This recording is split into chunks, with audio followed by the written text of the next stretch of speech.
Hey everyone, this is Kraemon and welcome back to another Summoner's War video. If you guys did not know, I am one of the contestants participating in this content creator contest for Southeast Asia, and it is held by Comtours. So once again, thank you for the opportunity.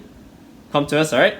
And yeah, we are supposed to follow like some guidelines and make specific videos every week. So for today, the topic will be on the Steel Fortress and Punisher's Crypt B10. I'll show you guys what I'm running and what artifacts should you keep or should not keep, alright? And also I'll talk about the Dimensional Hole, the Dimensional Predator boss for the month of September. So this is my Steel Fortress B10 dungeon team composition. So I'm running the Agar, Lauren, Pungbik, Friend, and Second Awakening Rauk. Eventually, I'll be changing Pungbik to the Wind Kung Fu Girl, the Ling Ling, alright? Because Ling Ling has the second skill and third skill for beneficial block. It's really good and she has very high DPS damage as well. So yeah, I'm hoping that after that my timing will be a lot better, because at the moment it's like a minute 15 to a minute 40 seconds sometimes, right, on a bad run, but it's 100%, alright? So if you guys do not have like Pungbik, for instance, in this team, I suggest you building the Wind Kung Fu Girl. If you do not have her, you can, there's a lot of F2P units for that slot, something like the Red Lizardman, the Fire Lizardman, the Dark Mystic Witch, or even the water one, Megan. Light Pirate Captain if you have. And the Dark Living Armor, Zinc. So, yeah. Any one of those will do, and make sure my team sync is not good because my Lauren moves first. Because this Lauren is based on my Siege offense Lauren, alright? So the Violent set is pretty high in terms of the speed. So, but I mean at the end of the day it's still safe, just that it's a little bit slow because we do not put the beneficial block first. So eventually what you want is your beneficial blocker moving first, followed by Lauren, Friend, and your 2 DPS, okay?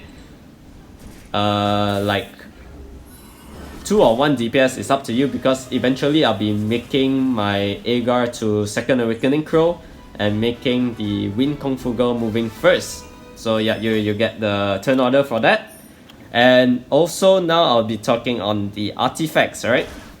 So this dungeon gives the fire, wind, water, light, dark artifacts, which is the left side of the artifact slot, alright? So what you're looking at is very specific, okay? Each monster has their own niche specific artifact that you need on them.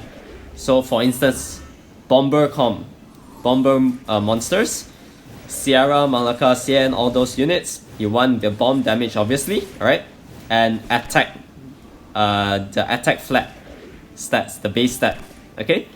Other than that, giants, you will want your giant team to be based on the damage increase based on water, dragons for fire, and necros for dark, alright, etc. And also for Guild War Siege defense units, like for instance Triana, like the support units, alright, on the team, you want to counter like a Lucian, Copper, Bulldozer, alright? You want to become traps for them. And yeah, you should be looking out for damage reduction based on wind or fire on those units. So it's very specific. You really have to play around with every unit that you have and look at what is good for the artifacts for them. Okay, so this one, it's, you have to think it out yourself. And yeah, that's basically it for the artifacts. Very simple stuff. And now we'll be talking about the Punisher's Crypt B10 dungeon. So this is my team composition for it. The Vert Yaku, Second Awakening Rauk, Second Awakening Jultan, and the Fire Homunculus. So the turn order here is where your Yaku, Jultan, and Fire Homunculus move first. The turn order between these three doesn't really matter as long as they move first before your Raoul and Vert. So Vert will be moving last in this team, alright? It's better to make a second Vert for this for this dungeon run, okay? Because mine is running triple revenge, attack, crit damage, HP. And yeah, I'll be talking about the artifacts here. So what you'll be getting from this dungeon is the type artifact, which is the attack, defense, support, HP kind of thing. So I'll just take for example a Perna. So Perna is a HP type monster. What you're looking at for her is the HP type artifact, which gives the attack flat base stat, okay? And the substats for it, you should be looking for skill 1 and skill 2 crit damage, and probably attack bar percent when revived. I think that's really good for her. And yeah, each monster is really specific again, like I said, so you really have to play around with your monsters and see what artifacts is ideal for them. And also, probably the last one, you want like an additional damage based on HP, speed, might work for the Perna. Doesn't really matter there. Alright, just more damage is good. Okay? And yeah, next off, maybe like a Sierra. Alright? What you want for that is the bomb damage, second skill accuracy. Alright? And the rest doesn't really matter. Alright? Because she's just placing the bombs. For your healers and whatnot, like healers, alright? So what you're looking at is like the... Okay, let's just take Friend for example. So she has heals on her second and third skill. What you want for her is the support type artifact, followed by HP or defense flat for it. And your substat should be skill 2, skill 3, recovery, because that will boost your friend's heals. And the rest doesn't really matter, alright? So you're just looking at that too. And maybe accuracy on the first hit for landing the attack break, right? And yeah, you really have to play around by yourself. Once again, it's very specific, all these kind of artifacts. That's why I still suggest you to farm your normal dungeons, the giants, dragons, and necros, because at the end of the day, runes are still really important compared to artifacts.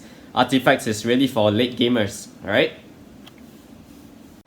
And this will be the final dungeon that I'll be showing, the Dimension Predator boss for the month of September. And yeah, we'll just head right into it. Also, please make sure that I highly suggest everyone to do this dungeon because it really gives really good rewards, like the 6-star legend rune, alright? It will help mid gamers out a lot because these runes are really good, okay? And I will show you what you can get at the end of the video. This will be my team composition for it. The Valadril, Vert, Rauk, Colleen, and Bill. Of course, if you do not have Valadril because it's a Nat 5, I will highly suggest you to use the Fire Panda Warrior, the Xiong Fei, okay? It's also a very good replacement for the Valadril slot here. And everything else is F to P friendly, okay? You can get Vert from fusing, Colin from summoning, it's just a 2-star, I think. Bill, you can fuse him up. And Rauk, of course you can farm it from Faimon Dungeon and make sure you second awaken it, okay? Rune quality doesn't matter in this dungeon as well. Like for example, my Colin is the BJ5 Colin, which I run for Rift level 5, okay? And yeah, it's just running like triple fight runes. And yeah, it still works at the end of the day because I've seen everybody use this comp and it doesn't fail. So I'm just gonna try it out as well on my side. We'll just use the third skill on Bill here and move on to the next round. So for this round, I think it should be the same thing as the previous boss in August, where you have to kill them both at the same time, alright? So we'll try to armor break the right side and put the attack debuff as well. And now we'll continue working on the left one. Okay? Can we armor break the left one? That's nice. Attack debuff as well. Good. So the tricky part here is only where you have to kill them both at the same time, and only Bill has the chance of doing that because he has the AoE third skill, right, for the 5 hits. And other than that, all your team are single target damage dealers. You have to time it really well, okay? So now we work the left one really low and we'll move on to the right side. Okay, can we team up here? There's not much damage somehow. Yeah, we'll continue poking on the left one and it's really low. I want to try to take the risk. Ah, damn it. Because I just wanted to fasten the run. If we could have hit the right side more with our third skill, we could have moved on to the next round, but doesn't really matter, just a short delay. We'll just work on the left side again. Yep, just continue poking it, and I think we should be fine with our third skill here. Nice! Yeah, that was supposed to be how it ends. And yeah, we'll try to work on the Tianlang here first because it's the only damage dealer and stripper on that side. Okay, I think Tianlang should be dead from this. Yep, 100k damage. We'll just use the Apocalypse. Doesn't really matter because we have 5 stacks and we gain them really fast. Yeah, we are back at 4. And there's another good proc by Rogue. And we are back to 5 stacks on build. So we'll be able to use it again. And yeah, I'm not too sure what the boss does at the end. So we'll see later on, okay? So we just work on this last Vigor here. Bring it down as soon as possible. Good crit. Okay. So there's like a cutscene on this Dimensional Predator boss. Looks pretty cool. And yep, he does Endless Pain. Okay, he puts 2 dots and some damage. And this is where Veladril or Xiongfei comes in handy, alright? So we buff up.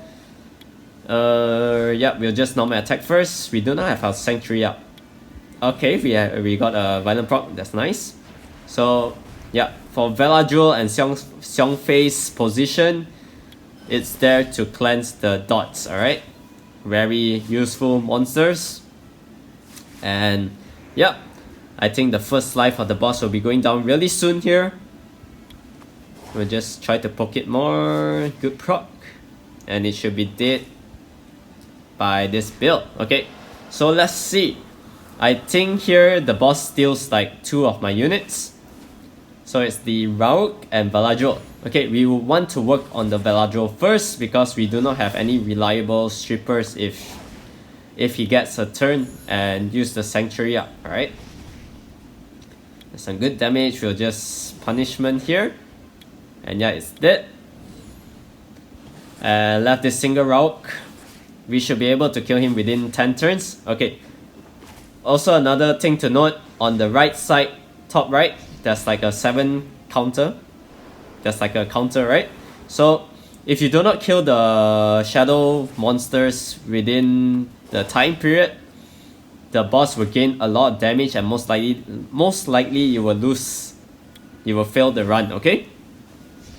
So you do not want that to happen. Make sure you kill the shadow monsters within the time frame period, okay? And yep, he does the Endless Pain again. We'll just use our Bill's third skill, cleanse the dots away, and it will be going down again really soon.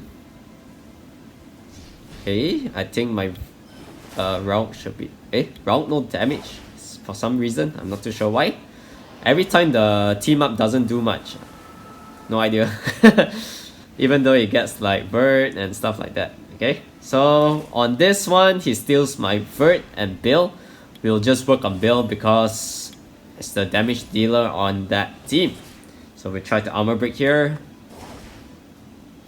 Okay, we heal up. Should we use the third skill? Yeah, why not, right? Oh, that's good damage. We got it almost all on the Bill and it's down. We have 10 turns left to kill off this bird, which I think should be fine. Okay, it's getting a little bit scary because we didn't get the armor break on the vert from our Rauk. Yeah, let's just team up. And it should be dead here. Last hit. Yeah, we'll just use the second skill for more damage. Alright, so I think this will be the final form of the boss. Okay, he does the Curse of Rage. So now there's like a 2-turn counter on my vert. I believe this one is the same as the last month's concept, where if my vert moves twice, then he dies. Alright, so we got the armor break. We'll just heal up here. Yep, that's good damage as well. Okay, I don't think my vert will even die from this. The boss is already really low, so very good comp against this dimensional hole. And yeah, it's dead. Let's see what rewards we can get from it. So I believe there will be like 6 or 7 ancient runes, 6-star runes for you to choose from. Alright, so let's just see here. So Despair, Endure, Nemesis, Will, Accuracy. Oh, just 5, my bad. So I believe you should be taking the Will, Nemesis, or Despair. But of course I'm going for the Will, because the substats is really good. There's the 10% defense, attack 8%, speed 6, and the accuracy. And this one, oh, there's a Will Enchanted Legend.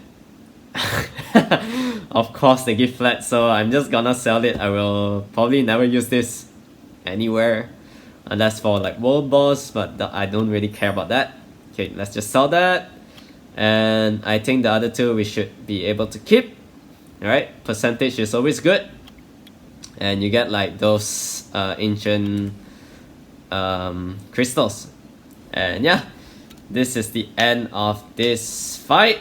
And I will just show you a few other team compositions that you can use against this boss, okay? So it's not mainly just my team.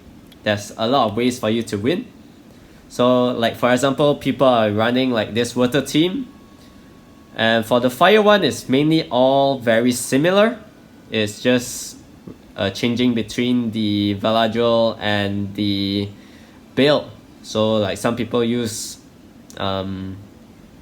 Brandia in replace of the Bale. Xiongfei, of course, with the Valadrol.